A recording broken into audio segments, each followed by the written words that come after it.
Graça e paz, meus amados irmãos. É com muita alegria que eu estou aqui hoje mais uma vez para trazer para vocês a leitura orante dos Salmos.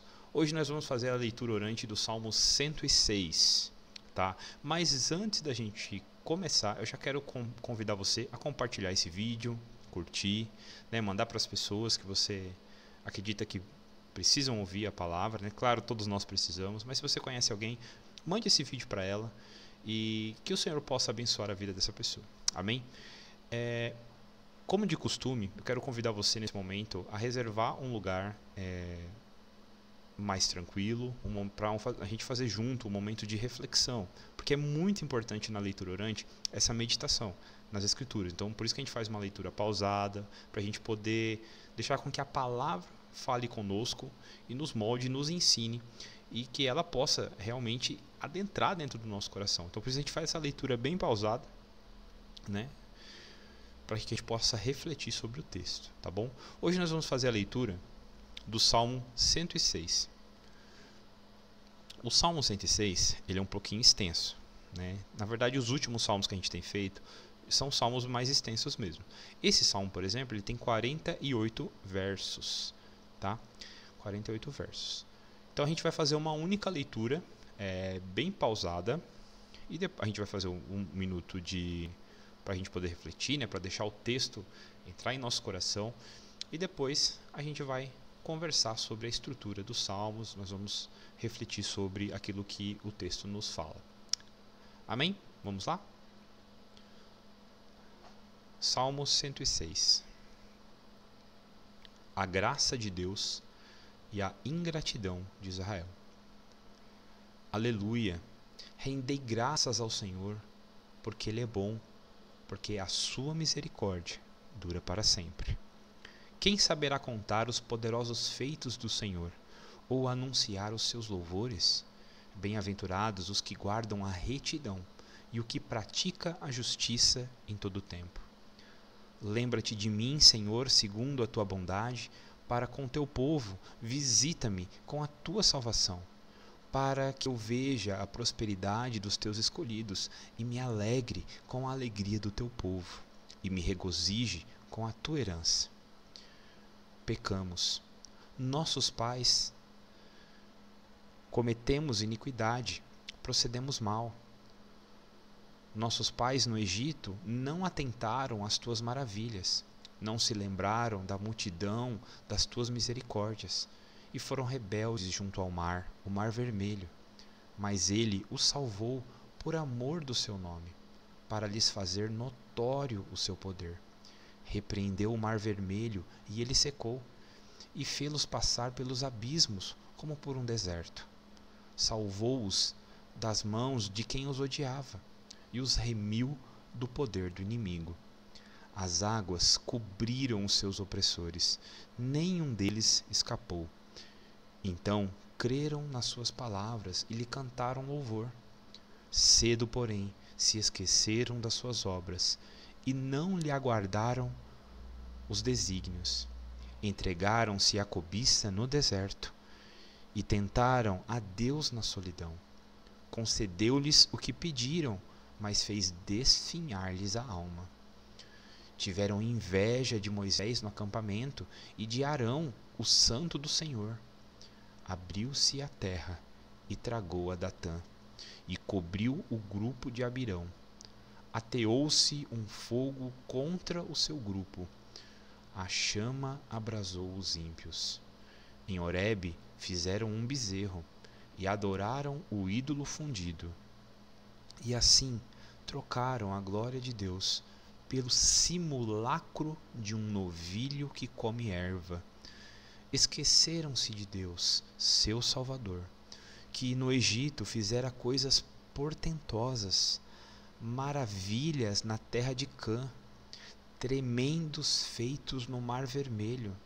Tê-los-ia exterminado, como dissera, se Moisés, seu escolhido, não se houvesse interposto, impedindo que sua cólera os destruísse. Também desprezaram a terra aprazível e não deram crédito à sua palavra. Antes murmuraram em suas tendas e não acudiram à voz do Senhor. Então lhes jurou de mão erguida que os havia de arrasar no deserto, e também derribaria entre as nações a sua descendência e os dispersaria por por outras terras. Também se juntaram a Baal-peor e comeram o sacrifício dos ídolos mortos. Assim, com tais ações, o provocaram a ira, e graçou peste entre eles. Então se levantou Finéias e executou o juízo, e cessou a peste. Isso lhe foi imputado por justiça, de geração em geração, para sempre. Depois o indignaram nas águas de Meribá, e por causa deles sucedeu mal a Moisés, pois foram rebeldes ao Espírito de Deus. E Moisés falou irrefletidamente. Não exterminaram os povos, como o Senhor lhes ordenara. Antes se mesclaram com as nações e lhes aprenderam as obras. Deram culto a seus ídolos, os quais se lhes converteram em laço, pois imolaram seus filhos e suas filhas aos demônios. E derramaram sangue inocente, o sangue de seus filhos e filhas, que sacrificaram aos ídolos de Canaã, e a terra foi contaminada com sangue. Assim se contaminaram com as suas obras e se prostituíram nos seus feitos. Acendeu-se por isso a ira do Senhor contra o seu povo, e ele abominou a sua própria herança e os entregou ao poder das nações. Sobre eles dominaram os que os odiavam. Também os oprimiram os seus inimigos, sob cujo poder foram subjugados.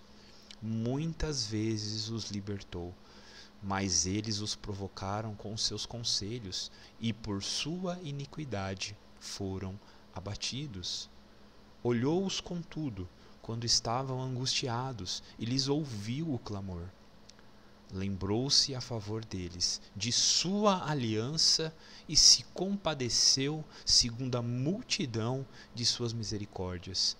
De suas misericórdias. Fez também que lograssem compaixão de todos os que levaram cativos. Salva-nos, Senhor, nosso Deus, e congrega-nos de entre as nações, para que demos graças ao teu santo nome e nos gloriemos no teu louvor. Bendito seja o Senhor, Deus de Israel, de eternidade a eternidade. E todo o povo diga: Amém. Aleluia.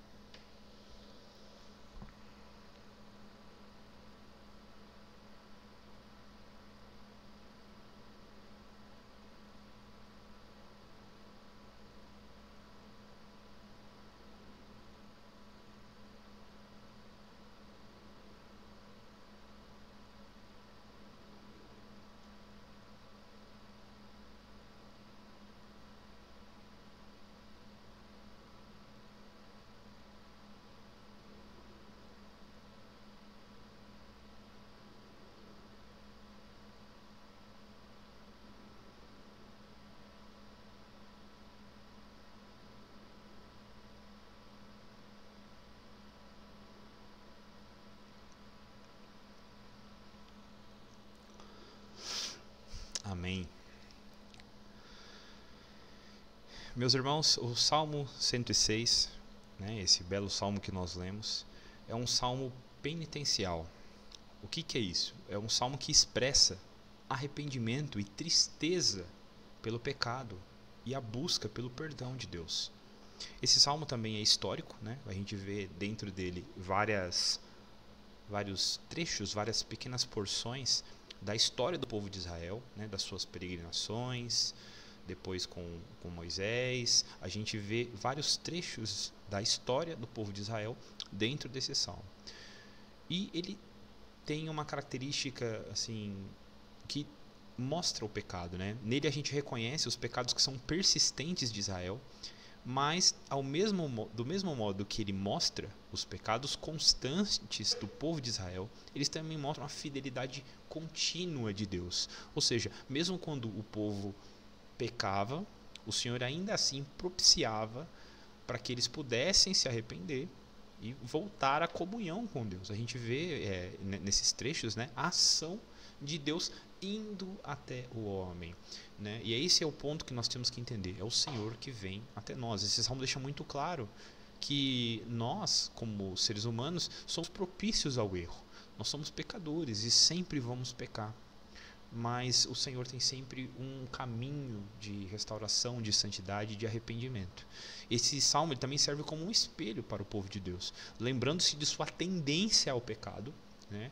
Esse salmo demonstra, como eu já disse, a nossa natureza pecaminosa, né, como diz nas escrituras, né, o porco volta à lama, né, e o cachorro volta ao vômito. Nós muitas das vezes voltamos a práticas, a pecados, né? Não que isso seja intencional, não deve ser intencional na vida do cristão, mas pode ser um acidente, muitas das vezes acontece. E ele demonstra isso de um jeito muito claro, né? Ele traz para a gente a memória que nós somos pecadores. Ele mostra essa tendência pecaminosa que nós temos. E o mais importante disso, ele demonstra o compromisso imutável de Deus, né? A gente percebe isso muitas das vezes por causa da aliança que o Senhor fez, né? A aliança reafirma essa fidelidade de Deus, porque é como se ela servisse como uma garantia. Deus já é fiel, né? Mas ele escolheu se relacionar por meio de aliança. Mas ele não precisaria, porque ele é Deus, ele é fiel. Mas ele queria dar uma garantia para o homem. Fala assim, eu estou fazendo com vocês uma aliança, um pacto. Estou aqui, estou fazendo algo, né, que a gente já falou aqui algumas vezes sobre como que funcionava essa dinâmica dos pactos, das alianças, né, no Antigo Testamento. Mas ele mostra esse compromisso de Deus. Compromisso imutável, porque Deus é imutável, santo. Então ele garante a sua fidelidade à aliança, mesmo quando o homem falha na sua parte, né? Ele também complementa o Salmo 105, né? Pois ele celebra as obras salvíficas de Deus ao mostrar a resposta pecaminosa de Israel. Então o tema central desse salmo, né, é o quê? É que apesar da rebelião contínua de Deus que a gente vê, né, nessas pequenas porções, Deus permanece fiel por causa da sua aliança e por amor do seu nome, né? Como a gente já citou aqui algumas vezes, né, em outras leituras orantes, né, se o negarmos, ele também o negará. Mas se formos infiéis, ele permanece fiel, porque ele não pode negar a si mesmo. Ele permanece sendo fiel. Ele é Deus fiel. Amém? Esse salmo ele tem uma estrutura basicamente simples, né? Nós temos aqui as duas primeiras partes falando sobre aquela abertura do salmo, né? Falando sobre a introdução, com louvor e pedido de salvação, que vai do verso do 1 ao 5. Nós temos confissão de pecados, que vai do verso 6 e 7. Depois nós temos todas as narrativas, todas essas pequenas porções que vão do verso 8, onde ele começa as narrativas, até o verso 43. E depois nós temos o juízo de Deus e a sua compaixão redentora, né? Nós vemos isso do verso 44 até o 46. E por último a conclusão com oração e louvor, que vai do verso 47 até o verso 48. Tá? Então vamos lá. A primeira parte, né, que fala sobre o louvor e a petição, que vai do verso 1 ao 5. Vamos ler lá um trechinho? Que diz assim, aleluia. Rendei graças ao Senhor porque Ele é bom, porque a sua misericórdia dura para sempre. Quem saberá contar os poderosos feitos do Senhor ou anunciar os seus louvores? Bem-aventurados os que guardam a retidão e o que pratica a justiça em todo tempo. Lembra-te de mim, Senhor, segundo a tua bondade para com o teu povo. Visita-me com a tua salvação, para que eu veja a prosperidade dos teus escolhidos e me alegre com a alegria do teu povo e me regozije com a sua herança. Então, o Salmo tem uma abertura, uma introdução de graça, de gratidão, né, de gozo pela presença de Deus. Isso é o que nos chama. Lembrando que a leitura orante não é uma pregação expositiva. Ela tem a ideia principal de nos fazer refletir sobre o que o texto fala, né? Não é uma pregação. Então, por isso a gente às vezes não aborda alguns assuntos, mas ela tem sim a função de nos fazer aplicar esse texto para as nossas vidas. Então, essa é a importância da leitura orante. Ela tem uma vertente mais devocional. E nesse início, como muitos salmos começam, rendendo graças a Deus. E esse é o ponto que precisa nos fazer. Nós temos motivos de gratidão. E o primeiro deles é porque Deus é bom. A sua misericórdia dura para sempre. São para esses pontos que nós precisamos estar sempre com os olhos atentos. Olhando para a cruz, olhando para quem Deus é. Não simplesmente pelas coisas que Ele faz por nós, pela sua bondade na nossa vida cotidiana e comum, que nós vemos a sua obra de graça que nos alcança. Não somente isso, mas olharmos para quem Deus é, para o caráter de Deus. E esse é que é o ponto fundamental, que precisa nos conduzir a uma gratidão sincera e verdadeira, né? Porque Ele é bom. E isso já é motivo de gratidão. Bem-aventurados os que guardam a retidão e que praticam a justiça em todo o tempo. Nós precisamos, em resposta à gratidão a Deus, termos uma vida digna, uma vida que reflete essa aliança que nós temos com Ele, né? E aqui ele fala, lembra-te de mim, Senhor, segundo a tua bondade para com o teu povo. Né? Esse clamor, esse desejo para a presença contínua de Deus, essa constante crescimento de intimidade, também precisa permear a nossa vida, precisa também estar em torno de nós, porque nós temos que ser desejosos de sempre de maior comunhão com Deus, de sempre de maior intimidade com Deus. E eu sei que isso, o quanto isso é difícil, eu sei o quanto isso é complicado para nós, porque, como eu já disse aqui, esse salmo reflete muito bem que nós somos pecadores, nós somos muito hábeis em pecar, nós temos PhD em pecado, nós temos uma habilidade fora do comum em errar. É algo assim extraordinário, né? Eu queria ter essa mesma capacidade que eu tenho de pecar, de ser santo, mas infelizmente nós não viveremos essa santidade aqui nesse mundo, né? Então, irmãos, nós precisamos ter o coração desejoso dessa comunhão, né? Pedir para que o Senhor nos acrescente fé, nos acrescente intimidade, nos leve mais perto dEle, e temos que fazer isso com gratidão. Na verdade, a nossa vida com Deus precisa estar no centro de todas as outras coisas que estão ao nosso redor. Mas nós muitas das vezes colocamos as Escrituras, o momento de comunhão, de reflexão com a palavra, como coisa secundária no nosso dia.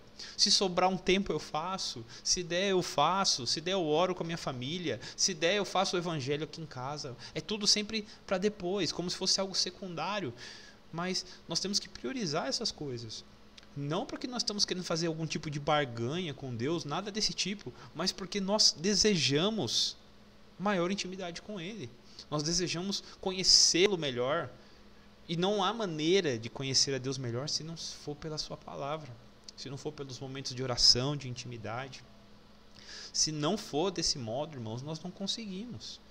Então é fundamental que a gente tenha esse desejo dentro do nosso coração, de buscá-lo, de crescer em intimidade e em graça, né? Depois, é um ponto extremamente importante, que é o verso 6 e o verso 7. Eu quero ler novamente. Eu não vou reler tudo, tá? Porque senão vai demorar bastante, porque o salmo é muito grande. Mas o verso 6 e o verso 7, né, que é essa abertura, essa introdução, é importante, porque ela fala sobre como esse salmo vai funcionar. Ela reflete o pecado, ela fala da gratidão, mas e aqui é a parte importante, o 6 e o 7, algo muito importante para nós, que diz assim, ó, no 6, pecamos como nossos pais. Então aqui já começa com a identificação do pecado. É como se ele estivesse olhando para o passado, para as histórias, né? Esse salmo não é atribuído a Davi, se eu não me engano. Eu anotei aqui, mas eu não lembro agora. Mas esse salmo é de autoria anônima, a gente não sabe quem que escreveu esse Salmo 106, mas ele está olhando para os pecados dos seus antepassados, né, das suas gerações passadas, está falando assim, pecamos como nossos pais. E depois, por isso que ele começa falando de todos os pecados, de idolatria, de infidelidade a Deus, todos eles como se fosse algo real. Então por isso que esse salmo é muito importante e muito belo, porque ele fala exatamente isso, pecamos como nossos pais. Ele se identifica com os pecados aos quais ele vai citar depois do verso 8. Então esse é importante, reconhecer que todos nós somos pecadores, nós não somos diferentes de ninguém, nós não somos melhores.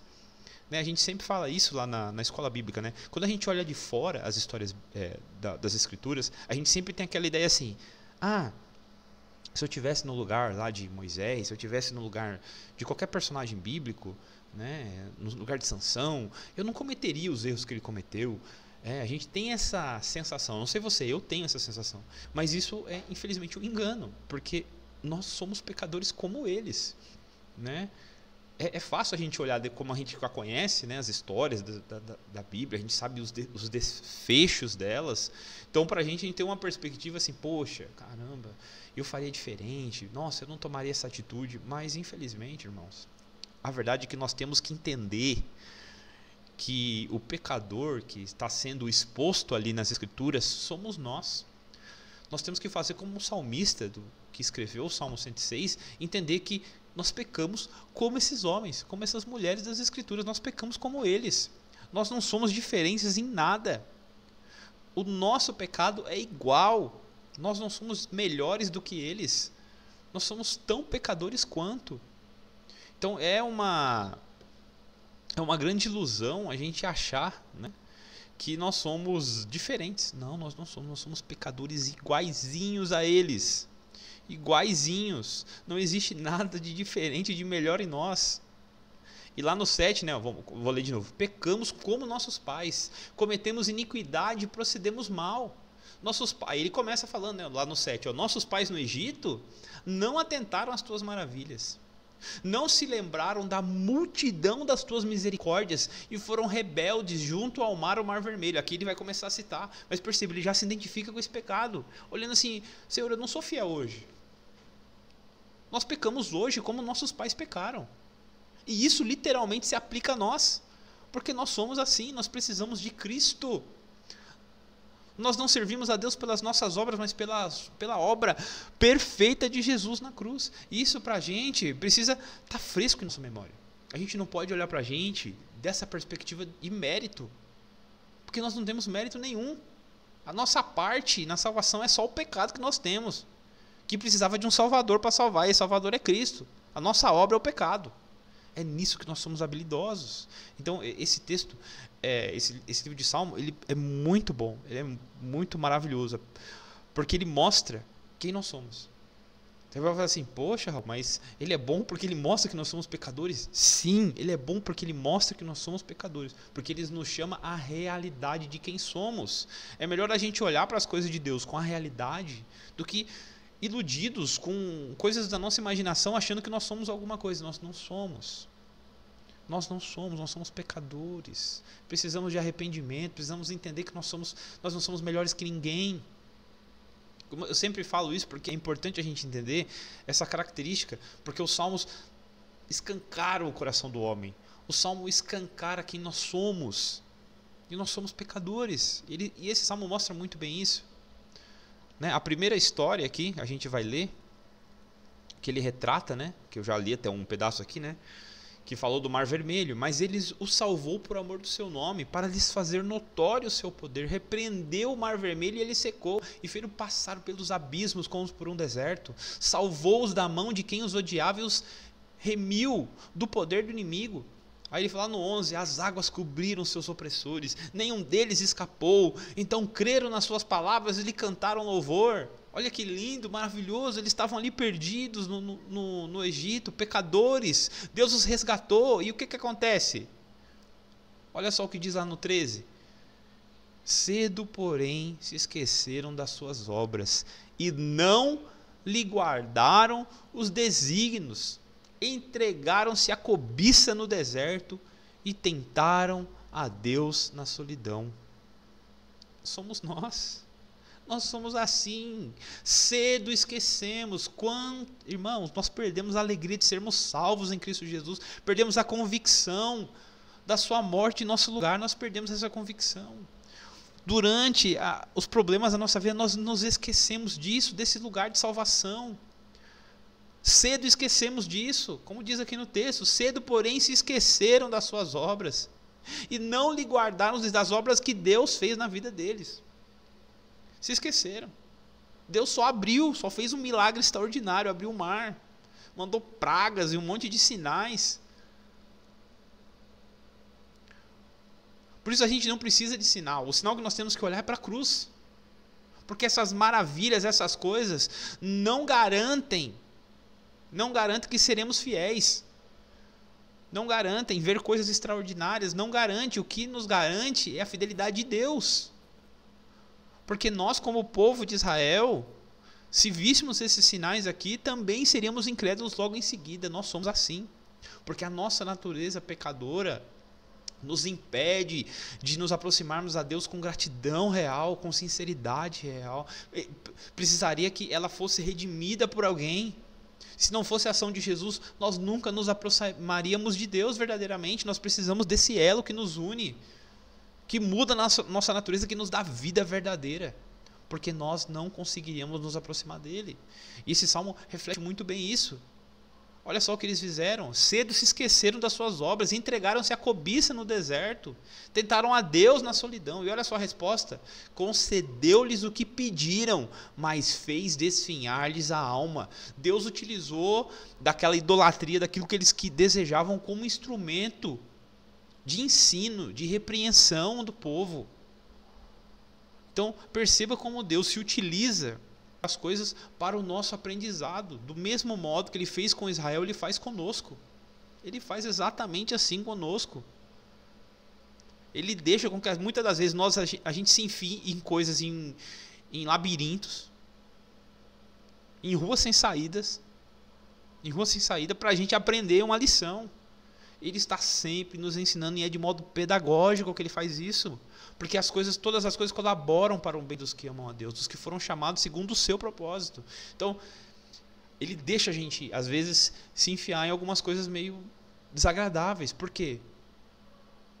Para fazer com que a gente se achegue a ele depois. Para fazer com que a gente amadureça. Para fazer com que a gente aprenda. Para fazer com que a gente saia daquele lugar que nós estamos ali, de paralisia, de falta de comunhão com Deus. Ele nos coloca nessas situações desconfortáveis. Essa é a palavra. Ele nos coloca porque todas elas são pedagógicas, todas elas nos ensinam alguma coisa. Nós precisamos de graça de Deus para entender isso. Nós precisamos de graça de Deus. Porque nós não conseguimos entender isso. Nós achamos que Deus não nos ama, que nós estamos sendo punidos de modo errado.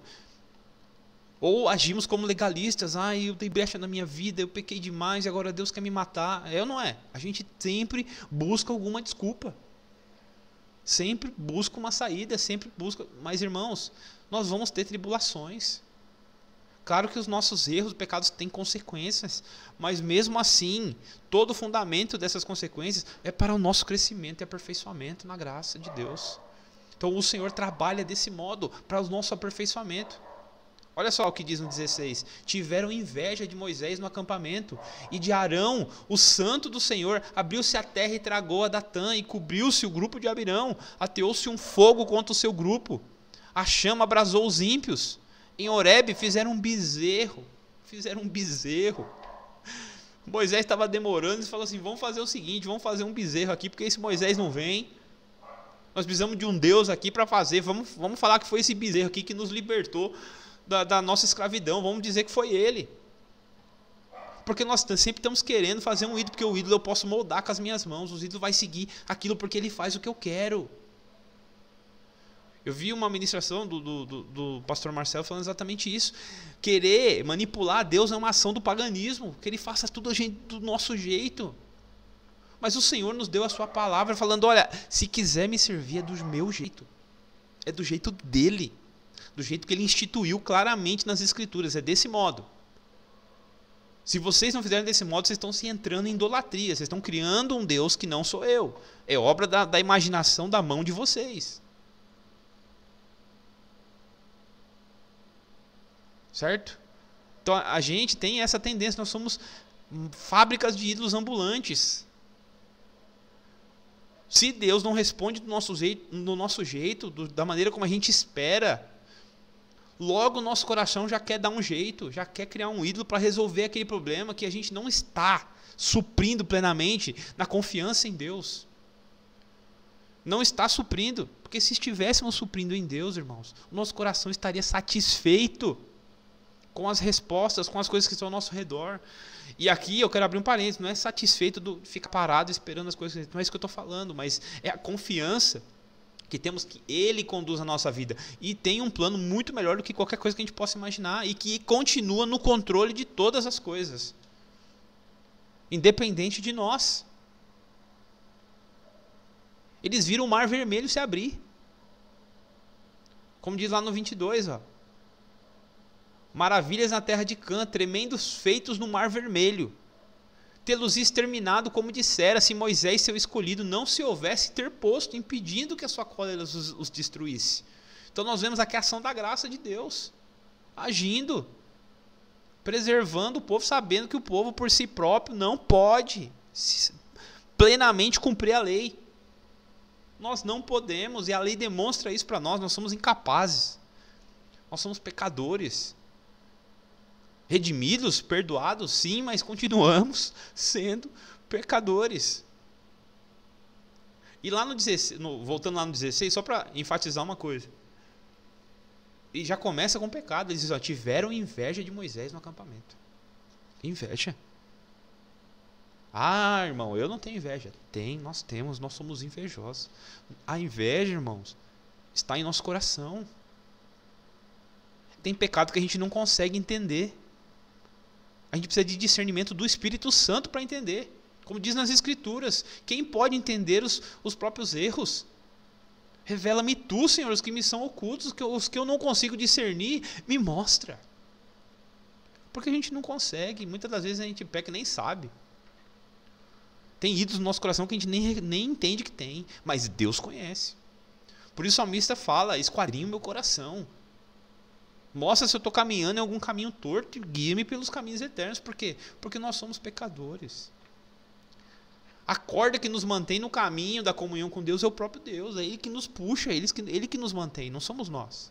Pelo nosso esforço, não, porque agora eu vou, sei lá, fazer um jejum, eu vou orar por 18 horas, eu vou fazer alguma coisa, que agora eu vou crescer na graça e no conhecimento. Não. Claro que o Senhor espera que nós tenhamos esse desejo. Claro. Mas é a ação dele que nos conduz graciosamente a isso.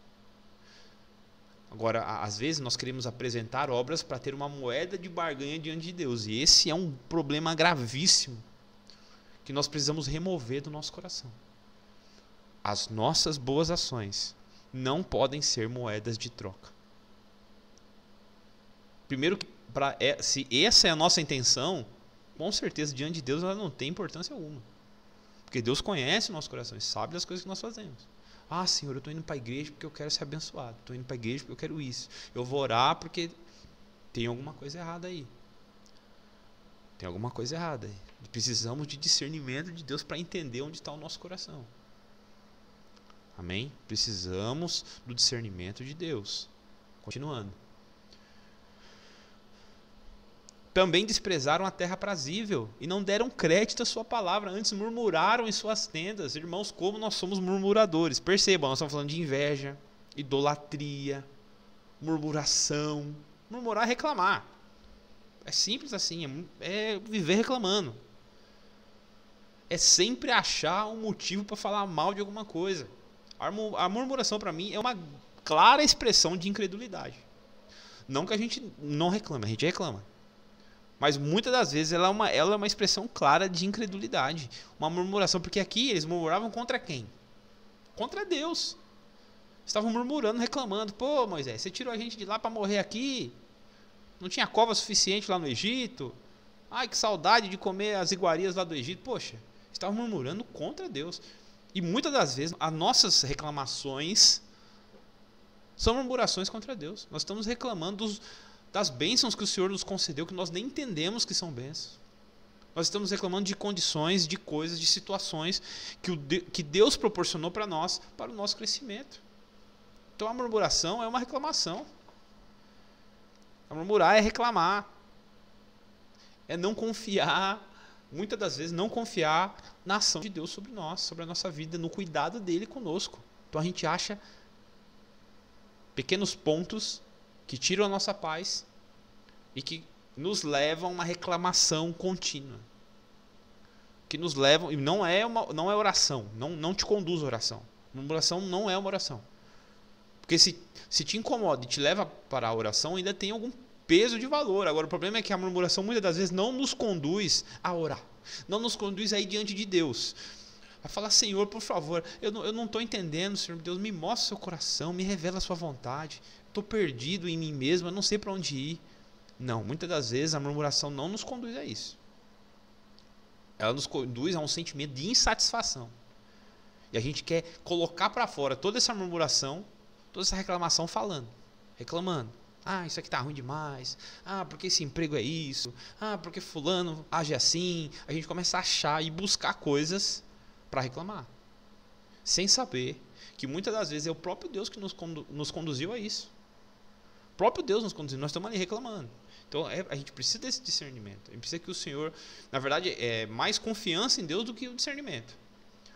Porque a gente tem que confiar que o Senhor está nos conduzindo a todas as situações, as boas e as desagradáveis.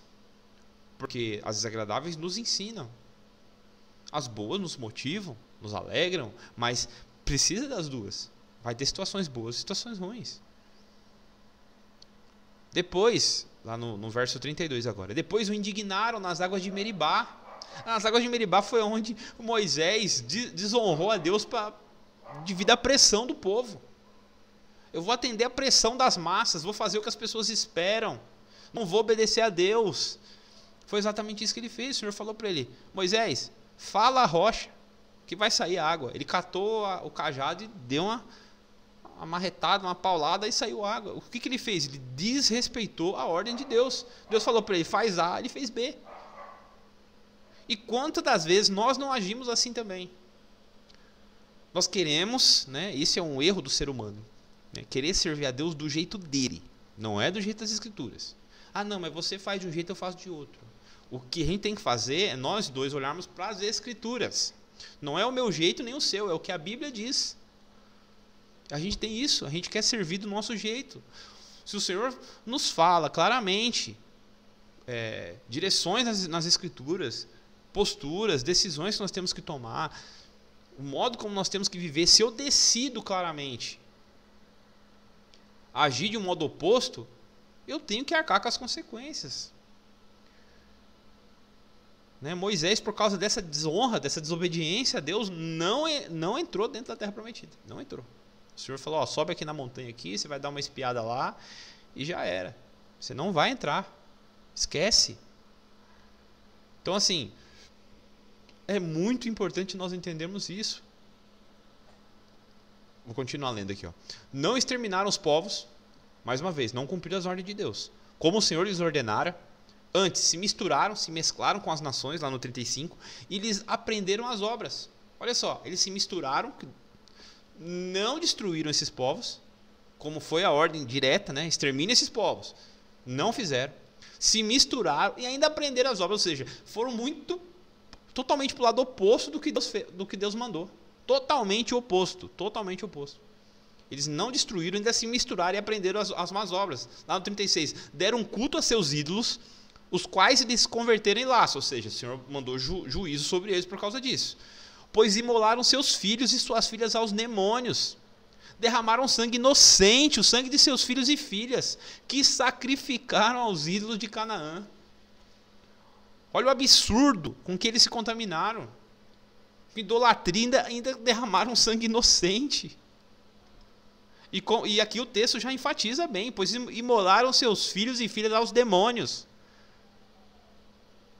Não parece nada com hoje em dia, querendo a legalização para matar as crianças, um aborto, não é nada mais que isso.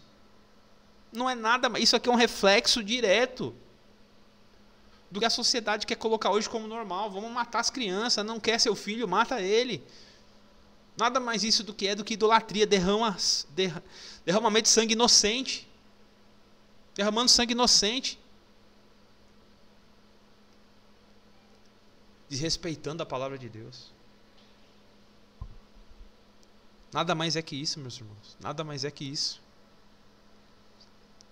E olha só a resposta de Deus lá no 40. Acendeu-se por isso a ira do Senhor contra o seu povo. Ele abominou a sua própria herança e os entregou ao poder das nações. Agora já está falando lá na frente. O que aconteceu lá na frente? Lembra que Moisés libertou o povo do quê? De uma opressão. O povo estava preso lá dentro do Egito. 400 e poucos anos lá preso.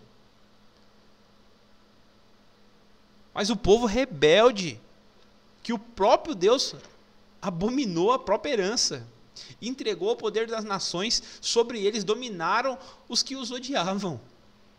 Também os oprimiram seus inimigos, sob cujo poder foram subjugados. Aqui ele já está falando dos exílios, das partes onde Israel foi levado cativo, e a nação foi destruída, tomada.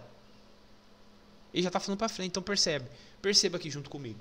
Ele faz aqui um panorama. Ele está falando assim, ó, os meus pais, os nossos pais, né, falando das suas gerações passadas, nossos pais pecaram.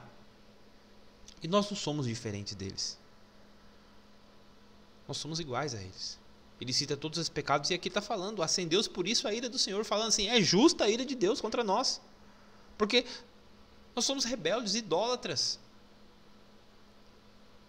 Extremamente rebeldes contra Deus. Ele está falando, é justo. Também os oprimiram os seus inimigos, sob cujo poder foram subjugados. E aí no 43 ele fala, muitas vezes os libertou, mas eles o provocaram com seus conselhos e por sua iniquidade foram abatidos. Por sua iniquidade foram abatidos. Mas olha isso aqui, lá no 44. E aí a gente entra na intervenção de Deus, que é do 44 ao 46. A gente falou sobre toda o pecado, sobre a rebelião no mar, murmuração no deserto, idolatria com bezerro de ouro, incredulidade, mistura com os povos, sacrifício aos demônios. E mesmo assim, Deus muitas vezes os livrou por amor do seu nome. E aí a gente pode aqui também aprender uma lição, que mesmo após a graça o coração se desvia.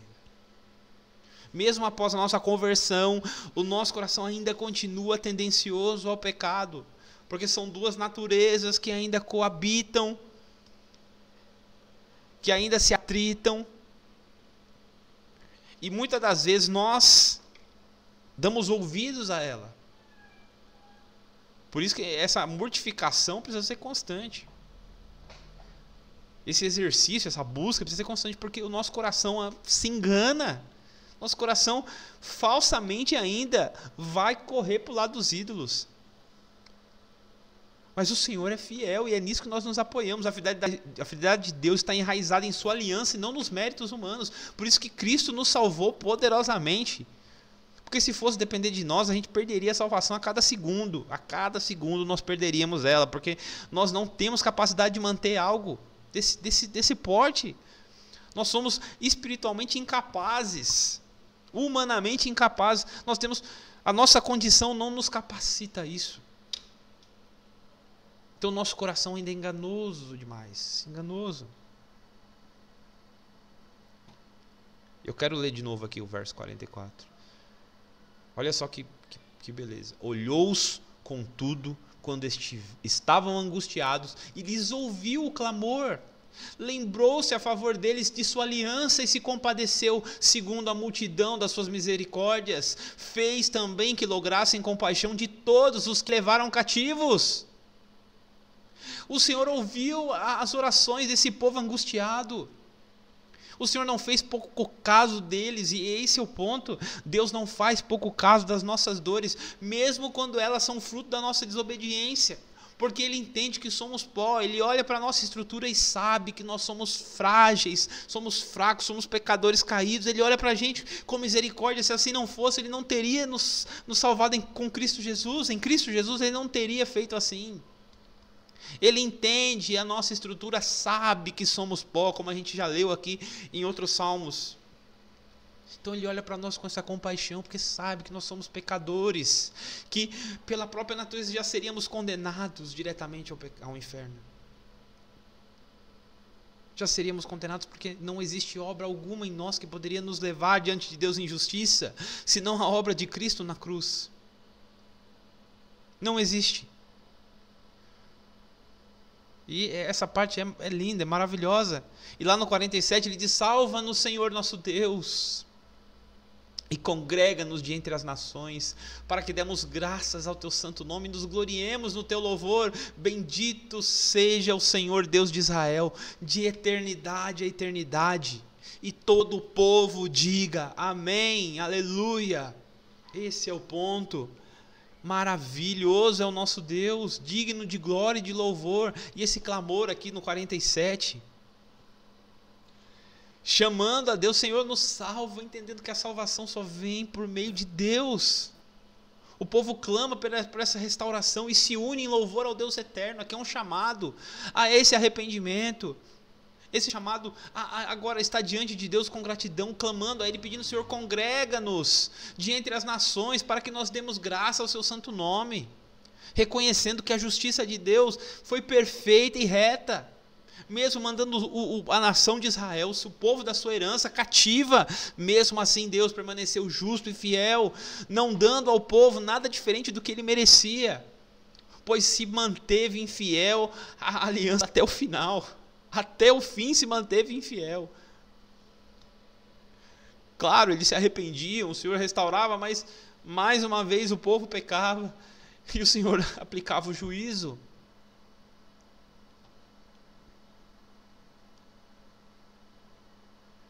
E essa oração, a oração por salvação, baseia-se no caráter imutável e gracioso de Deus. É nisso que está a nossa esperança de salvação. Não olhe para você. Não olhe para ninguém além de Jesus. Não faça nada que não seja para Ele. Não busque nada que não seja Ele. Não deseje nada do que está com Ele, porque todo o resto vai nos trazer grandes dores, sofrimentos e perca de tempo, insatisfação ao nosso coração. Nós só temos um propósito, que é buscar e servir a Deus e ter prazer nele. Nós não temos outro objetivo. E se a gente começar a desviar os nossos olhos, estaremos perdidos. Nós precisamos dessa busca constante ao nosso Deus. E lá no 47 e no 48 ele conclui: salva-nos, Senhor nosso Deus, e congrega-nos entre as nações, para que demos graça ao seu santo nome. Bendito seja o Deus de Israel. Essa é a oração que tem que estar em nosso coração, esse clamor a Deus. Não buscando que Ele nos salve novamente, não isso. Mas essa busca pela intervenção dEle nas nossas causas, nos motivos que nos atrapalham a comunhão, que nos impedem de viver na santidade que Ele preparou para que nós andássemos nela. Esses são motivos de busca, sejam dores, enfermidades, lutos, tudo isso são motivos de oração, tudo isso são motivos de busca e que nós precisamos ter desejo em ter comunhão com Deus, porque Ele satisfaz plenamente a nossa vida. E toda busca diferente dessa, como eu já disse, só traz frustração, só traz insatisfação. E quando o coração do homem está insatisfeito, ele cria um ídolo para satisfazer. Por isso nós precisamos estar plenamente satisfeitos em Jesus. Amém? Amém? Meus queridos, eu quero agradecer você que participou aqui junto comigo. Eu quero convidar você nesse momento, antes de eu encerrar, fazer uma oração para a gente poder terminar a nossa leitura orante. Amém? Vamos orar? Senhor nosso Deus, nosso Pai, nós te rendemos graças, Senhor Deus, porque o Senhor é digno de todo louvor, de toda glória, porque o Senhor é bom e a sua misericórdia, Pai, dura para tudo sempre. Senhor Deus, nós reconhecemos, Pai, que somos pecadores. Nós não somos diferentes, Pai, desses pecadores relatados nas Escrituras. Nós não somos diferentes de ninguém, nós carecemos, Pai, da sua ação. Assim como Israel, assim como o seu povo precisa se arrepender, precisa do Senhor para todas as coisas, Senhor, nós também precisamos e reconhecemos, Pai, as nossas fraquezas, reconhecemos que somos pó, reconhecemos que não somos nada, mas nós confiamos na sua ação e na sua intervenção, confiamos no teu agir, Pai, confiamos nas tuas poderosas mãos que agem em nosso favor, nos livrando, nos protegendo, nos guardando e nos capacitando para te conhecer mais. Senhor Deus, o Senhor é benigno, o Senhor é bondoso, o Senhor é justo e fiel, Pai. E nós te rendemos graça porque hoje nós fazemos parte da aliança com o teu Filho amado, com Jesus Cristo. Uma aliança maravilhosa, Pai, que sobrepõe a todas as outras, maravilhosamente melhor do que todas as outras alianças. É a aliança que nós temos hoje com Cristo Jesus. E nós te agradecemos por meio delas, Pai. Aumenta em nosso coração a consciência de que somos pecadores. Mas também faz com que tenhamos a certeza de que somos amados pelo Senhor, redimidos, lavados pelo sangue do Cordeiro. Que a gente também não entre em um estado de culpa que nos impeça de nos alegrarmos, Pai. Nos alegrarmos em sabermos que nós não está perdido, porque nós confiamos em Cristo Jesus. E depositamos nele a nossa esperança, apesar de nós. Porque nós só podemos contribuir com o nosso pecado, Pai. Nós só podemos contribuir com isso porque nós somos pecadores, habilidosos em pecar. Mas hoje, Senhor Deus, nós te rendemos graça pela tua aliança. Nós te bendizemos, te louvamos, porque o Senhor é bom.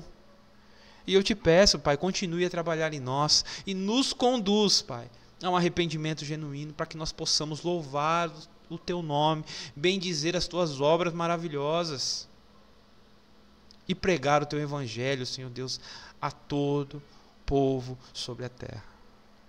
É o que eu oro, Senhor Deus, e te agradeço em nome de Jesus. Amém. Amém. Eu quero agradecer a sua presença, você que esteve aqui comigo, participando aqui da leitura orante.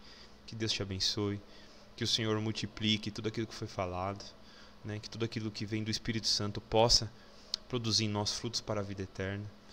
Que aquilo que veio de mim fique aqui mesmo, não produza nada em nosso coração. Amém, meus queridos? Se você gostou, curta o vídeo. Se você ficou até aqui, comente, compartilhe, né, a palavra de Deus. Se você conhece alguém que pode aí ouvir, gostar da palavra, né, receber a palavra do Senhor, compartilhe o vídeo.